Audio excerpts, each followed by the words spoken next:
അനുഗ്രഹിക്കപ്പെട്ട നല്ല സമയത്തിനായി ഞാൻ ദൈവത്തെ സ്തുതിക്കുന്നു, സ്തോത്രം ചെയ്യുന്നു. ദൈവവചനം ശ്രമിച്ചുകൊണ്ടിരിക്കുന്ന എല്ലാ ദൈവമക്കൾക്കും വീണ്ടും വരാമെന്ന് അരുളി ചെയ്തവനായ കർത്താവായ യേശു ക്രിസ്തുവിൻ്റെ തന്നെ നാമത്തിൽ ഞാൻ എൻ്റെ സ്നേഹവന്ദനം അറിയിക്കുന്നു. ഇന്നത്തെ അല്പസമയത്ത് ചിന്തയ്ക്കായി 119 സങ്കീർത്തനം 115 വാക്യം നമുക്ക് വായിക്കാം. എൻ്റെ ദൈവത്തിൻ്റെ കൽപ്പനകളെ ഞാൻ പ്രമാണിക്കേണ്ടതിന് ദുഷ്കർമ്മികളെ എന്നെ വിട്ടകന്നു പോകുവിൻ. അനുഗ്രഹിക്കപ്പെട്ട ഒരു വേദവാക്യമാണ് നാം കേട്ടത്. മുല്ലപ്പൂ ഒരു വ്യക്തിയുടെ കൈവശം ഉണ്ടെങ്കിൽ ആ വ്യക്തിയിൽ നിന്നും മുല്ലപ്പൂവിൻ്റെ മണം ഉണ്ടാകും എന്നതുപോലെ തന്നെ നമ്മോട് കൂടെ ജീവിക്കുന്ന വ്യക്തികളുടെ സ്വഭാവം നാം പോലും അറിയാതെ നമ്മിലേക്ക് വന്നുകൊണ്ടേയിരിക്കും. നിൻ്റെ കൂട്ടുകാരൻ ആരെന്ന് പറ, എന്നാൽ ഞാൻ പറയാം നീ ആരാണെന്ന് എന്ന ചൊല്ല് ചൈനക്കാരുടെ ഇടയിലുണ്ടെന്ന് പറയപ്പെടുന്നു. ജ്ഞാനികളോട് കൂടെ നടക്ക, നീയും ജ്ഞാനിയാകും. ഭോഷന്മാർക്ക് കൂട്ടാളിയായവനോ വ്യസനിക്കേണ്ടി വരുമെന്ന് സദൃശവാക്യങ്ങൾ 13 അധ്യായം 20 വാക്യത്തിൽ രേഖപ്പെടുത്തിയിരിക്കുന്നു.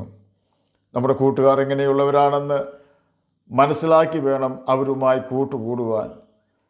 ഇസ്രായേൽ മക്കൾക്ക് ദൈവം മിസ്രയീമിൽ നിന്നും വിടുതൽ കൊടുത്തു. ജനം പ്രതീക്ഷിക്കാത്ത സമയത്ത് ഒരു പ്രതീക്ഷയും ഇല്ലാതിരുന്നപ്പോൾ ദൈവം അവരെ മിസ്രയീമിൻ്റെ അടിമത്തത്തിൽ നിന്നും രക്ഷിച്ചു.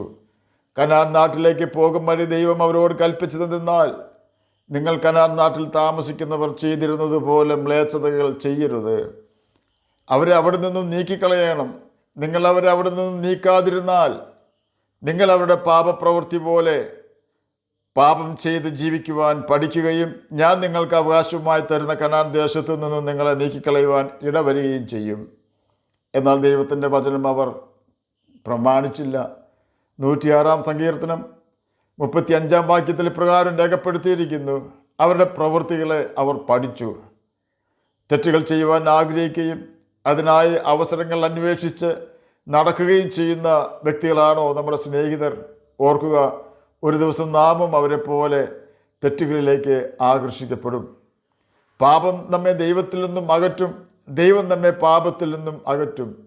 നമുക്ക് ദൈവവചനം വായിക്കുവാനും അനുസരിക്കുവാനും താല്പര്യമില്ല എങ്കിൽ നാം മനസ്സിലാക്കേണ്ട നമ്മുടെ ജഡം നമ്മുടെ ആത്മാവിനെ കീഴടക്കിക്കൊണ്ടിരിക്കുകയാണെന്ന്. ദൈവത്തിൽ നിന്നും നമ്മെ അകറ്റുന്ന ദൈവിക വിഷയങ്ങളിൽ താല്പര്യമില്ലാത്ത സ്നേഹിതന്മാരാണ് നമുക്കുള്ളതെങ്കിൽ അങ്ങനെയുള്ള സ്നേഹിതന്മാരെ നാം ഒഴിവാക്കുന്നതാണ് നമ്മുടെ ആത്മീക ജീവിതത്തിന് നല്ലത്. ശമൂവേൽ മുഖാന്തരം ദൈവം ശൗലിനോട് പറഞ്ഞു, നീ അമാലേക്കിൻ്റെ ഓർമ്മയെ ആകാശത്തിന് കീഴിൽ നിന്നും മായ്ച്ചു കളയണം. കാരണം ആ കാലത്ത് അമാലേക്കർ മഹാദുഷ്ടന്മാരായിരുന്നു. എന്നാൽ ശൗൽ അവരെ പൂർണ്ണമായി നശിപ്പിക്കാതെ അവരുടെ രാജാവിനെയും കൊള്ളയെയും ഇസ്രയേലിലേക്ക് കൊണ്ടുവന്നു.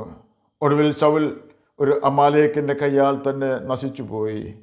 ഇന്ന് നാം വെച്ചുകൊണ്ടിരിക്കുന്ന നമ്മുടെ ഇഷ്ട വിനോദങ്ങളും സ്നേഹിതരുമായ ലോക ഇമ്പങ്ങൾ നാം ഉപേക്ഷിക്കണം. പുകവലി, മുറുക്ക്, മദ്യപാനം, പൊട്ടച്ചൊൽ, കളിവാക്ക്, നുണ പറയുന്ന സ്വഭാവം, വഞ്ചന, ഏഷണി പറയുന്ന സ്വഭാവം, വ്യഭിചാരം, കൊലപാതകം, കുറ്റം പറച്ചിൽ, ദൈവത്തിനെതിരെയുള്ള സംസാരം, ആഡംബരം തുടങ്ങിയ ഏതെങ്കിലും സ്നേഹിതർ നമുക്കുണ്ടെങ്കിൽ നിശ്ചയമായും അങ്ങനെയുള്ള സ്നേഹിതന്മാരെയും ഈ കാര്യങ്ങൾ ഇഷ്ടപ്പെടുന്ന വ്യക്തികളെയും നാം നമ്മിൽ നിന്നും അകറ്റണം. ഇല്ലെങ്കിൽ ലോകവും അതിൻ്റെ മോഹവും ഒഴിഞ്ഞു പോകുമ്പോൾ നാമും അതിനോടൊപ്പം ഗന്ധകം കത്തുന്ന തീ പൊയ്കയിൽ ചെന്ന് വീഴും. തന്നെയുമല്ല, ഇപ്രകാരമുള്ള സ്നേഹിതർ നമ്മെ ദൈവത്തെ അനുസരിക്കുവാൻ സമ്മതിക്കുകയുമില്ല. ആകയാൽ സങ്കീർത്തനക്കാരൻ 119 സങ്കീർത്തനം 115 വാക്യത്തിൽ രേഖപ്പെടുത്തിയിരിക്കുന്നത് പോലെ, എൻ്റെ ദൈവത്തിൻ്റെ കൽപ്പനകൾ പ്രമാണിക്കേണ്ടതിന് ദുഷ്കർമ്മികളെ എന്നെ വിട്ടകന്നു പോകുവിനെന്ന് നമുക്കും പറയാം. നാം ദൈവത്തിൻ്റെ പ്രമാണം അനുസരിക്കുവാൻ തയ്യാറായാൽ സാത്താൻ നമ്മെ വിട്ടകന്നു പോവുകയും ദൈവിക സമാധാനം നമ്മിൽ നിറയുകയും ചെയ്യും. ദൈവിക സമാധാനം നമുക്ക് നൽകുവാൻ ലക്ഷ്യം വെച്ച് ദൈവിക സമാധാനം നമുക്ക് നഷ്ടമാക്കുവാൻ ലക്ഷ്യം വെച്ച് സാത്താൻ ചില ദുർമോഹങ്ങളും ദുഷ്പ്രവൃത്തികളും നമ്മിൽ ഉണ്ടാക്കുവാൻ അപ്രകാരമുള്ള സ്വഭാവക്കാരായ വ്യക്തികളെ ഉപായത്താൽ നമ്മുടെ സ്നേഹിതർ എന്ന ഭാവത്തിൽ നമ്മോട് അടുത്തു വരുമാറാക്കും. ഓർക്കുക, നമ്മുടെ ആത്മീക ജീവൻ ഒരിക്കൽ നഷ്ടമായാൽ വീണ്ടും അത് തിരികെ പ്രാപിക്കുവാൻ നമുക്ക് കഴിയാതെ പോകും. ആകയാൽ എന്ത് വില കൊടുത്തും ദൈവത്തിൽ നിന്നും ദൈവത്തിൻ്റെ വചനത്തിൽ നിന്നും നമ്മെ അകറ്റിക്കളയുന്ന പാപ സ്വഭാവങ്ങളാകുന്ന കൂട്ടുകാരെയും പാപ സ്വഭാവങ്ങളുള്ള സ്നേഹിതരെയും നമ്മിൽ നിന്നും അകറ്റി നിർത്തി നമ്മെ സ്നേഹിച്ച് നമുക്ക് വേണ്ടി തന്നെത്താൻ ഏൽപ്പിച്ചു കൊടുത്ത നമ്മുടെ കർത്താവും രക്ഷിതാവുമായ യേശു ക്രിസ്തുവിൻ്റെ കൽപ്പനകൾ പ്രമാണിച്ച് അവരുടെ സ്നേഹത്തിൽ വസിക്കുകയും നിത്യജീവന അവകാശികളായി തീരുകയും ചെയ്യാം. അതിന് കർത്താവ് നമ്മെ സഹായിക്കട്ടെ എന്ന് പ്രാർത്ഥിച്ചുകൊണ്ട് ഞാൻ എൻ്റെ വാക്കുകളിൽ നിന്ന് വിരമിക്കുന്നു. നമുക്ക് പ്രാർത്ഥിക്കാം. ഞങ്ങളെ സ്നേഹിക്കുന്ന സ്വർഗീയ പിതാവേ, നല്ല വചനത്തിനായി അങ്ങേ സ്തുതിക്കുന്നു, സ്തോത്രം ചെയ്യുന്നു. എന്നെ കേൾക്കുന്ന ഏതെങ്കിലും പ്രിയപ്പെട്ടവർ അങ്ങേ തിരിച്ചറിയാതിരിക്കുന്നുവെങ്കിൽ അങ്ങേ തിരിച്ചറിയുവാൻ തക്ക ഹൃദയം അങ്ങ് അവർക്ക് കൊടുക്കണമെന്ന് പ്രാർത്ഥിക്കുന്നു. രോഗത്താൽ ഭാരപ്പെടുന്നവർക്ക് രോഗസൗഖ്യം കൊടുക്കണമേ. സമാധാനമില്ലാത്തവർക്ക് സമാധാനം കൊടുക്കണമേ. പഠിക്കുന്ന കുഞ്ഞുങ്ങൾക്ക് പഠിക്കുവാനുള്ള ബുദ്ധിയും ജ്ഞാനവും ഓർമ്മശക്തിയും കൊടുക്കണമേ. വീടില്ലാത്തവർക്ക് സ്ഥലവും വീടും കൊടുത്ത് സഹായിക്കണമേ.